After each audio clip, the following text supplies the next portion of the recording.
La vocation d'une coop, c'est d'apporter le maximum de services à ses sociétaires.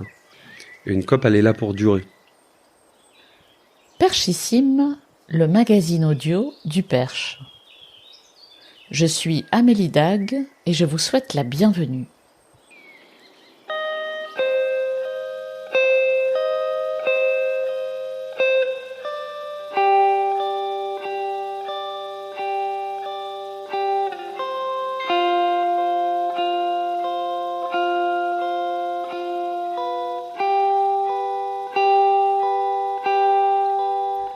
À l'entrée de la Loupe, en venant de Fontaine-Simon, il est impossible de ne pas voir l'imposant entrepôt de matériaux de construction qui borde la route et sur lequel on peut lire le nom Pluriel.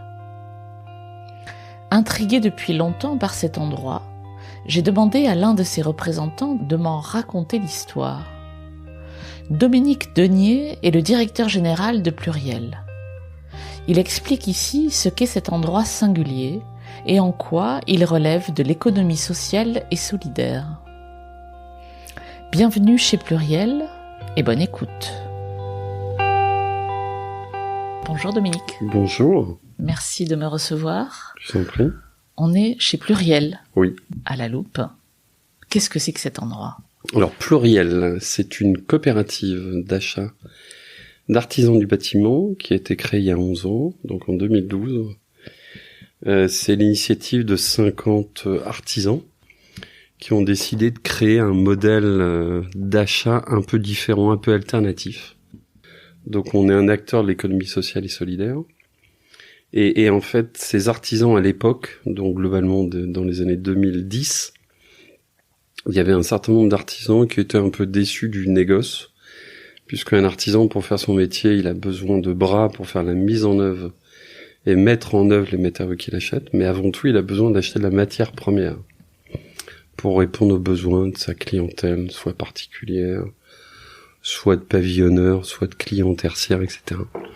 Donc il a besoin d'acheter du bois, de la tuile, du bois de charpente, du sol, de la cuisine, de l'agencement, etc. Et donc, généralement, par habitude, les canaux de distribution, c'est ce qu'on appelle le négoce traditionnel. Avec des enseignes un peu majeures de groupes internationaux, cotés au CAC 40, comme Saint-Gobain, entre autres. Chaussons Matériaux, La Paire, enfin, Big Mat, Gédimat, etc. Et ces gens-là, leur métier, comme son nom l'indique, sont des négociants de matériaux. Donc, ils vendent un prix qui peut être différent en fonction de la typologie de client, en fonction de la capacité qu'a le client à peser, à négocier dans ses achats. Donc c'est un prix qui est variable en fonction de, vulgairement, de la tête du client. La particularité des artisans, c'est que leur formation, c'est une formation autour des métiers manuels. Tout ce qui touche à la stratégie de négo, la tactique pour mettre une pression, pour être plus efficace, plus efficient dans le rapport qu'il peut avoir avec le fournisseur. C'est pas forcément globalement quelque chose sur lequel ils sont très à l'aise. Et leur valeur ajoutée, elle est plutôt dans la relation qu'ils ont avec leurs clients ou leurs prospects. Et ces artisans, ces 50 artisans, globalement, se disaient, nous, on en a marre un peu de subir globalement les hausses de prix du négoce traditionnel et on veut un modèle totalement alternatif dans lequel on pourrait trouver une totale égalité tarifaire. C'est-à-dire que l'artisan Pierre, il a le même prix que l'artisan Paul, et il achète le bois de charpente le même prix, la plaque de plâtre le même prix, la laine de verre le même prix, etc. Et donc, c'est totalement égalitaire et c'est plutôt rassurant. Donc, ça permet de fonctionner totalement de manière transparente. Donc, ils ont créé cette centrale d'achat totalement coopérative. Et globalement, cette centrale d'achat où il y avait 50 artisans en 2012, 11 ans après un démarrage qui était un peu compliqué quand même, mais 11 ans après, l'entreprise, elle fait un peu plus de 20 millions d'euros de chiffre d'affaires. Il y a 45 collaboratrices et collaborateurs qui travaillent au service de ces adhérents. Et les 50 adhérents, ils sont plus 50, il y en a 230. Tout métier de l'artisanat du bâtiment. Tout métier confondu, capter la plomberie et l'électricité. D'accord. Et le chauffage. Mais aujourd'hui, la COP est en capacité d'offrir et de vendre des matériaux autour des métiers de la charpente, de la couverture, du gros œuvre, de la menuiserie, de l'agencement, pour des spécialistes de l'isolation également. Mais globalement, on a une offre qui est quasi globale. Donc c'est quand même plutôt intéressant. C'est-à-dire que dans la promesse qu'a la coopérative vis-à-vis de ses artisans, vis-à-vis de ses sociétaires, nous, on est là pour leur simplifier la vie au maximum. On leur dit, de toute façon, c'est votre boîte, c'est votre deuxième entreprise. Moi, en ce qui me concerne, ainsi que l'équipe, on ne peut pas, sur un plan statutaire, être actionnaire de l'entreprise, parce qu'on n'est pas artisan. On est juste là pour faire un boulot, et tous les matins, on se lève pour eux. Donc ça donne quand même un vrai sens. Lorsqu'on travaille pour un groupe, on travaille souvent pour des actionnaires. Les actionnaires sont un peu disséminés un peu partout sur la planète, et concrètement, on sait pas pour qui on bosse. C'est le système capitaliste dans toute sa splendeur. C'est-à-dire que voilà, il y a un fonds de pension, et puis il faut globalement cracher du cash et cracher du résultat. La COP, le modèle est totalement alternatif, totalement différent. On n'est pas capitalistique, on n'est pas une asso, on n'est pas capitalistique. La vocation d'une COP, c'est d'apporter le maximum de services à ses sociétaires. On est complètement différent, c'est pour ça que on estime que on n'a pas vraiment de concurrents. On a juste des gens, c'est de la sémantique, mais on a des gens qui font à peu près le même métier que nous, mais ils sont très différents. Ouais, c'est ça. Nous, moi, chaque fois que le téléphone sonne, ou chaque fois que pour un collaborateur ou collaboratrice, le téléphone sonne ou on reçoit un email, on reçoit, entre guillemets, un appel d'un sociétaire, donc d'un des propriétaires de la boîte. Ouais, c'est ça. Ce qui fait que le rapport avec eux, il est forcément très différent. Très, très différent.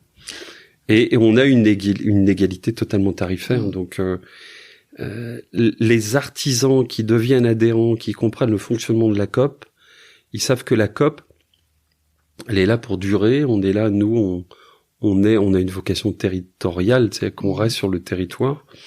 On a de la réserve foncière pour parer justement au développement et au lancement de futures activités dans les années à venir.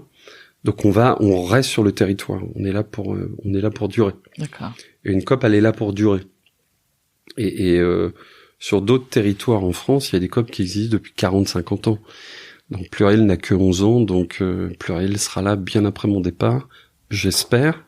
Et j'ai pas d'inquiétude en fait sur le sujet.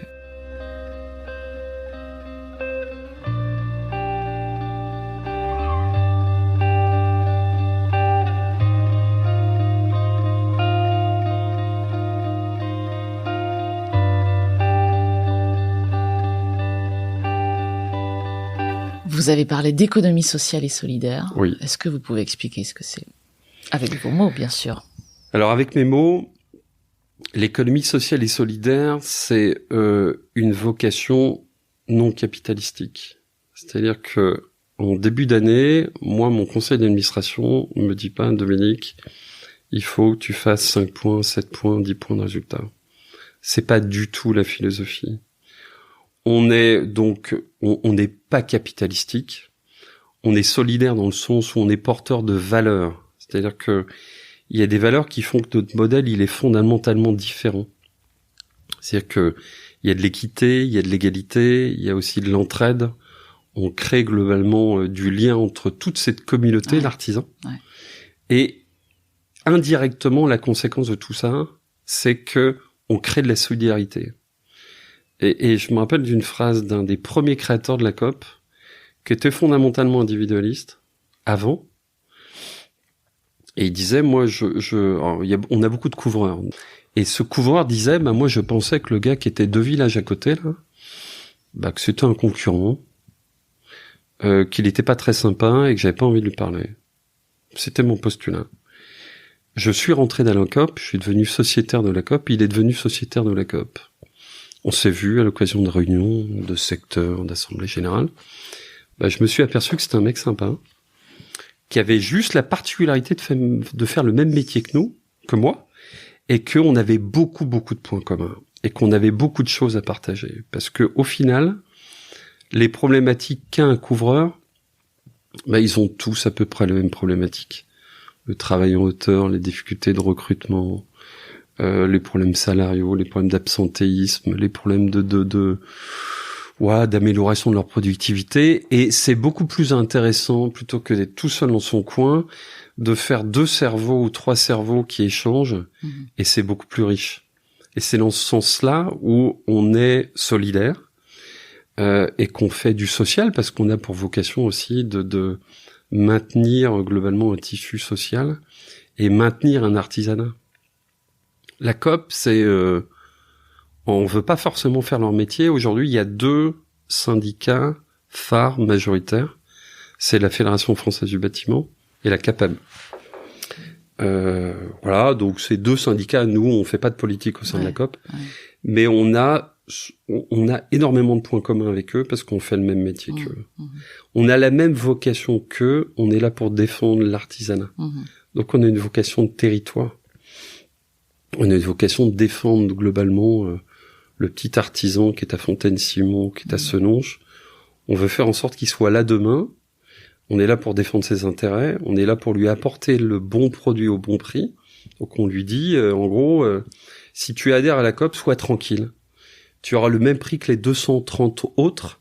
Et les 230 autres, ils ont des sociétés qui vont bien, qui fonctionnent bien. Donc sur la partie achat, sois tranquille, sois rassuré. Tu achètes au bon prix. Maintenant, ta valeur ajoutée, elle est plus dans le rapport que tu as avec ton client, avec tes prospects. Et si tu fais ça, et que tu partages des bonnes pratiques avec d'autres sociétaires, tu vas te créer une communauté. Et on sait fatalement qu'on est beaucoup plus fort dans une communauté. Mais cette communauté, elle a un côté sain. C'est pas une communauté artificielle. En fait, lorsqu'on pose la question en fait à nos artisans sociétaires, ils se disent que on rentre à la COP pour acheter des produits, mais en fait on n'en ressort jamais parce que, alors primo, les prix sont bons, les produits sont bons, les produits sont de qualité. On travaille avec tous les industriels phares de France et de Navarre, mais on reste pour le lien qui s'est créé. On reste pour le partage, on reste pour l'entraide. Nous, on a pu voir un artisan adhérent sociétaire qui a eu un accident de moto, qui a été entre guillemets en invalidité pendant un peu plus de 2 mois. C'est la communauté des couvreurs qui ont assuré les chantiers qui étaient en cours. Bon, c'est top. Et ça, c'est grâce à la COP. C'est grâce à la COP que des affinités sont créées. Et c'est grâce à la COP que globalement, il a pu s'en sortir, qu'il a pu, entre guillemets, faire survivre son entreprise. Parce que s'il avait été seul, bien sûr, il n'aurait pas eu de solution. Bien sûr.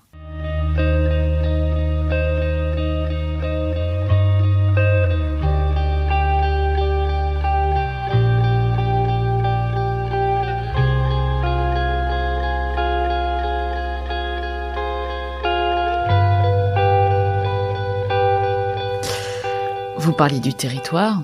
Pourquoi la Loupe ? Elle aurait pu s'installer n'importe où, cette COP, si je comprends bien. Oui, alors la Loupe, c'est purement par hasard. Faut dire les choses, puisque en fait en 2012, moi j'étais pas là à l'époque, je suis arrivé en 2015, mais en 2012, l'activité de stockage de matériaux est une activité qui consomme beaucoup de foncier. Il nous faut un peu plus de 1000 mètres carrés, clairement, dans le modèle économique, dans le business model. Donc le fait d'être sur l'aglo-chart, clairement le foncier est à plutôt 25-30 euros du mètre carré, alors qu'à la Loupe, il est à 7. Donc l'écart est quand même assez fort. Et à l'époque, clairement, en 2011-2012, il y avait 3 entrepôts possibles disponibles. Il y en avait un sur Chartres qui était horriblement cher. Il y en avait un sur Sourds qui était une solution, mais qui était un peu sous-dimensionné. Et il y avait le dépôt dans lequel on se trouve aujourd'hui, qui était une ancienne imprimerie qui s'appelait Québecor, qui a été fermée en 2007, qui a connu un contexte de fin, notamment social, qui était assez mouvementé. Et ce bâtiment était inoccupé depuis 5-6 ans. Donc il appartenait à la communauté de communes, et la communauté de communes souhaitait globalement relancer une activité. Et pour eux, l'opportunité d'avoir une COP, de recréer des emplois, de globalement redonner une deuxième vie à ce bâtiment était intéressante. Donc voilà, c'est un peu les hasards, mais on va dire que le hasard là pour le coup fait bien les choses. Ouais, c'est clair. Parce que alors on est un peu excentré globalement de la plupart de nos adhérents qui sont plutôt sur l'agglo de Chartres, l'agglo d'Orléans, etc. On n'a pas beaucoup d'artisans adhérents dans les villages environnants. Ah oui. Parce qu'il y a de moins en moins d'artisans en fait ici. Mais globalement, on a un adhérent qui est à Fontaine-Simon, on a un adhérent qui est sur la Loupe. Mais il y a pas ou peu d'artisans sur le territoire. D'accord.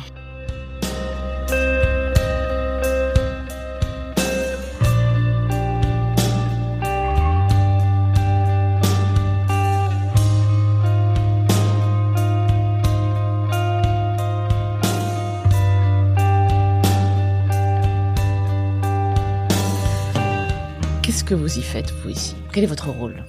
Alors moi, mon rôle, c'est donc je suis mandataire social, directeur général. Donc j'ai la pleine responsabilité d'une entreprise qui n'est pas la mienne. Donc c'est un peu maso. Signé là. Signé, vous allez être heureux.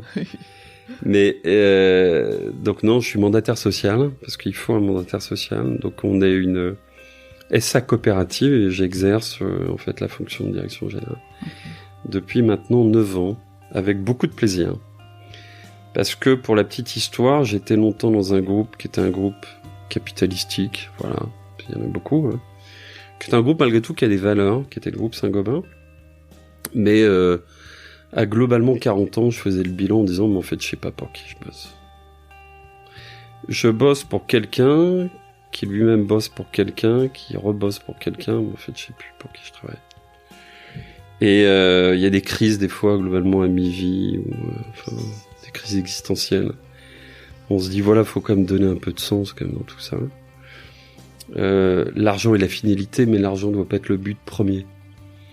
Et j'avais une situation qui était plutôt confortable. Je bossais à Paris. J'avais une fonction de responsable des achats, confortable. On mettait la pression pour obtenir toujours plus, parce que voilà, l'actionnaire est roi. Dans ce monde et ça commençait à me peser, donc je voulais absolument trouver autre chose et j'ai découvert en fait le monde de la coopération avec une entreprise. La COP, le démarrage avait été un peu compliqué parce que la marge était un peu insuffisante, mais il a fallu faire le boulot. Mais le fait de se lever le matin et de savoir en disant je bosse pour globalement des gens qui sont des acteurs locaux, qui travaillent sur 4, 5, 6, 7 villages, je trouve ça génial, quoi, parce que je sais que je bosse pour Jérôme, pour Pierre, pour Philippe, mais c'est les gens que je connais, c'est les gens de la vraie vie, et ouais, ça donne vraiment du sens, je trouve. Voilà. Donc voilà, pour la petite histoire.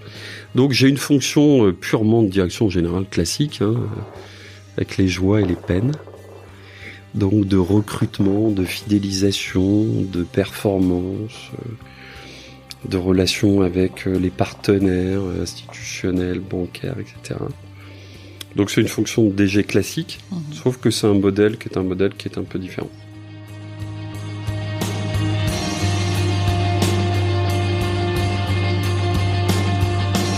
Plus de 200 sociétaires, c'est pas rien quand même, avec, vous l'expliquez, une position particulière. C'est à la fois vos clients, vos actionnaires, entre guillemets. Enfin, vous avez un rapport qui est vraiment unique quand même avec eux. Comment on fait pour que tout ça fonctionne? Parce que j'entends bien qu'il y a un côté humain qui est super fort, et vous l'avez très bien décrit, mais il y a des moments où ça doit être sportif quand même. Alors c'est sportif parce que dans la vie, globalement, à partir du moment où il y a de la passion, c'est un peu compliqué, la passion. Hein. Ça peut être destructeur. Donc, quand on a une relation équilibrée, c'est sain. On a avec nos sociétaires, en fait, il y a les amoureux de la COP. Les aficionados. Les aficionados, ouais. Et globalement, un amour passionnel, c'est parfois un peu compliqué. Et on a parfois des réunions, des échanges un peu compliqués. Mais globalement, on les gère. On les gère plutôt bien parce que on est tous focus sur un objectif, c'est la coopérative, la protection de cet outil où on a passé du temps depuis 11 ans. Les adhérents qui choisissent administrateurs de la COP, qui sont des représentants des autres sociétaires, donnent du temps, de leur temps, et sont des chefs d'entreprise. Donc le temps, ils en ont pas beaucoup. Ils sont donc totalement bénévoles.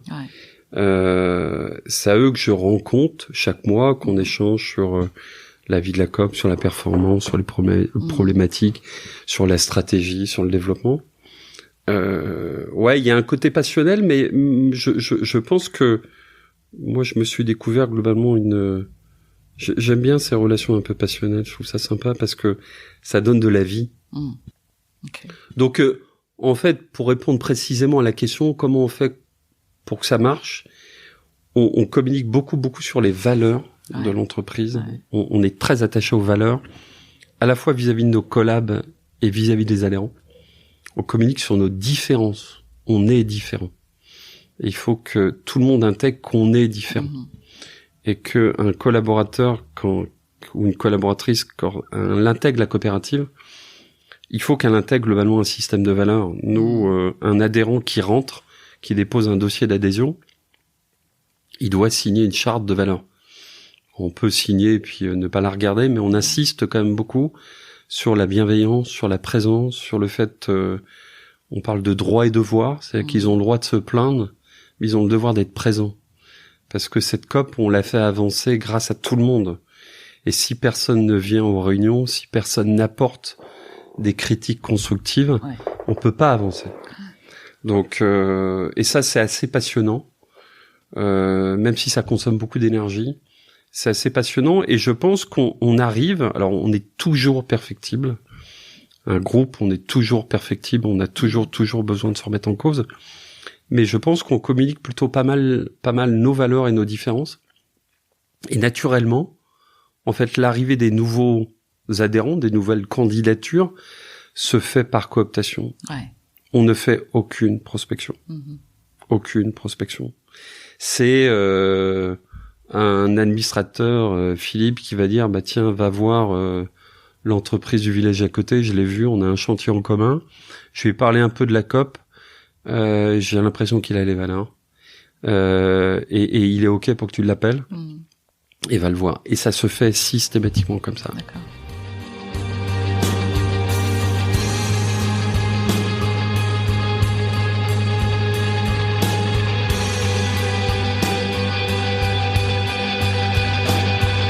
Vous avez une force de frappe quand même, 230 artisans, on a bien compris, répartis de manière assez large, sur un territoire assez large. Ça doit vous donner plein d'envie, enfin au-delà de ce que votre cœur de métier, il n'y a pas des idées de, je sais pas, de formation, je veux dire, enfin ce qui me passe par la tête. Vous avez... Alors des idées, on en a plein. Ouais, je m'en doute, ouais.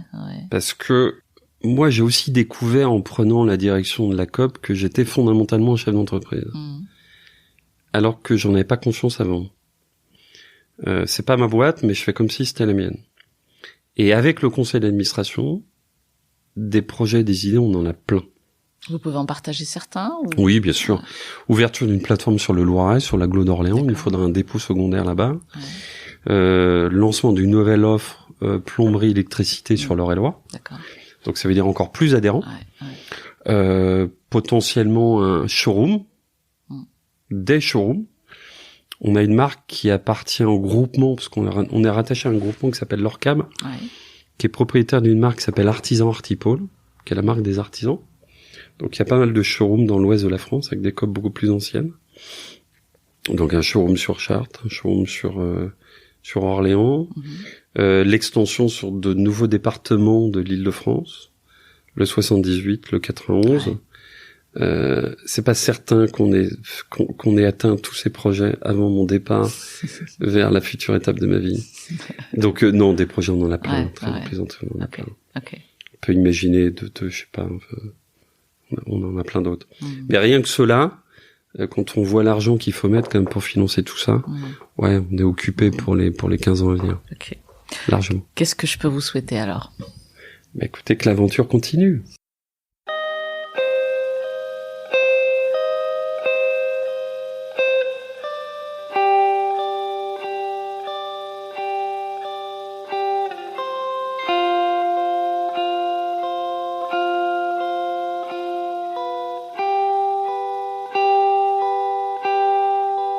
C'est la fin de cet épisode.